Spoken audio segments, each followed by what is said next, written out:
Republican वार्ताच्या 4थ्या वर्धापन दिनानिमित्त हार्दिक शुभेच्छा।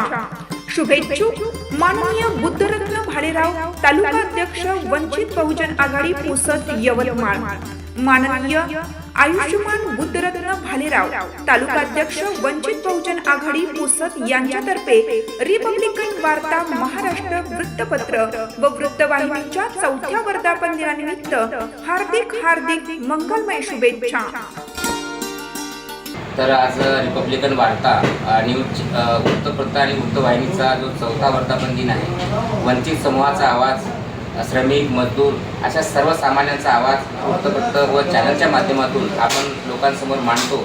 तो लोकशाहीचा 4था आधारस्तंभ, लोकशाहीचा बुलंद आवाज म्हणून रिपब्लिकन वार्ताने 4थ्या वर्षामध्ये पदार्पण केलेलं आहे। आज शहरामध्ये ज्या काही सामाजिक संघटना, सांस्कृतिक असतील अशा सर्व समूहाला आपण नेहमीच प्राधान्य देऊन त्यांना वृत्तपत्र वृत्तवाहिनीच्या माध्यमातून आपण प्रसिद्धी देत असतो। अशाच प्रकारे आज आपण पुसद शहरातील वंचित बहुजन आघाडीचे युवा तालुकाध्यक्ष बुद्धरत्नजी भालेराव यांच्याकडून आपण वर्धापन दिनानिमित्त त्यांच्या प्रतिक्रिया जाणून घेणार।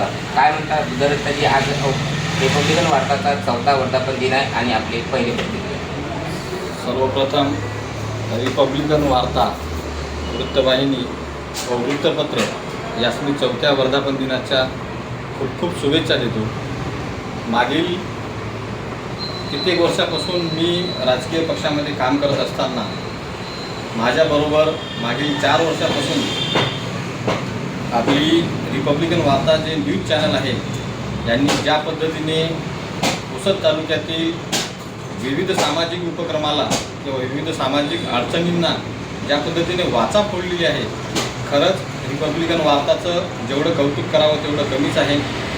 कारण की लोकशाहीच्या या भारत देशामध्ये वृत्तपत्राला आणि वृत्तवाहिनीला या लोकशाहीचा 4था आधारस्तंभ असा मानला जातो आणि तो जर स्तंभ, तो पिलर जर ठीक असेल तरच ही लोकशाही टिकेल। आज आपण या वृत्तवाहिनीबद्दल जेव्हा आपण मोठमोठ्या चॅनलबद्दल बघायला जातो तर जास्तीत जास्त न्यूज या पेड प्रकारच्या न्यूज आहेत असे आपल्याला जाणवते। म्हणजे कुठंतरी ज्या पत्रकार बांधवांना आपल्या न्यूजच्या माध्यमातून समाजातील प्रश्न उचलायचे असतात, जे सत्ताधारी आहेत त्यांनासुद्धा प्रश्न विचारायचे असतात आणि त्यांना त्यांच्याकडून समाज उपयोगी देशाच्या फायद्याचे कामं करून घ्यायचे असतात, पण ते कुठंतरी होताना दिसत नाही।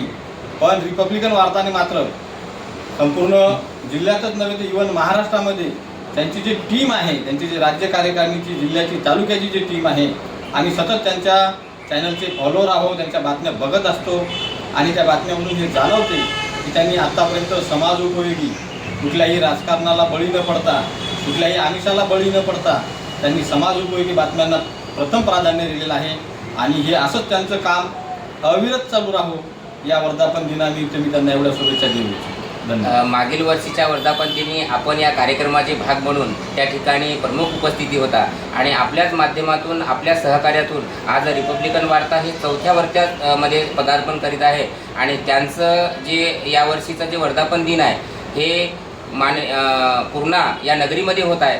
तर आपल्याला काय वाटतं की ती सुद्धा नगरी ही चळवळीचे केंद्र आहे? आपण बघू शकता की त्या ठिकाणी सुद्धा चळवळीचे एक केंद्र आहे आणि त्या ठिकाणी वर्धापन दिन होतं, याबद्दल आपल्याला काय? निश्चितच पूर्णा हे चळवळीचं एक मुख्य ठिकाणापैकी एक आहे आणि अशा ठिकाणावर आपल्या वृत्तवाहिनीचा जर 4था वर्धापन दिन साजरा होत असेल तरी खूपच आनंदाची बाब आहे आणि याच पद्धतीने रिपब्लिकन वार्ताने यानंतर येणारा 5वा वर्धापन जो दिन आहे तो मुंबई, दिल्ली अशा ठिकाणी मोठमोठी आपली प्रगती होत राहावं हीच अपेक्षा आम्ही या ठिकाणी एक वंचितांचा आवाज म्हणून आपल्याकडून बाळगतो। कारण तुम्हीही वंचित, आम्हीही वंचित, आपण एकमेकांकडून अपेक्षा ठेवू आणि एकमेकांनी समाजाला कसं घडायला पाहिजे, समाज कसा सदृढ झाला पाहिजे यासाठी आपण अविरत कार्य सोबत मिळून करत आहोत। निश्चितच हे होते वंचित बहुजन आघाडीचे तालुकाध्यक्ष बुद्धरत्न भालेराव। रिपब्लिकन वार्तासाठी विदर्भ उपसंपादक राजेश डोले।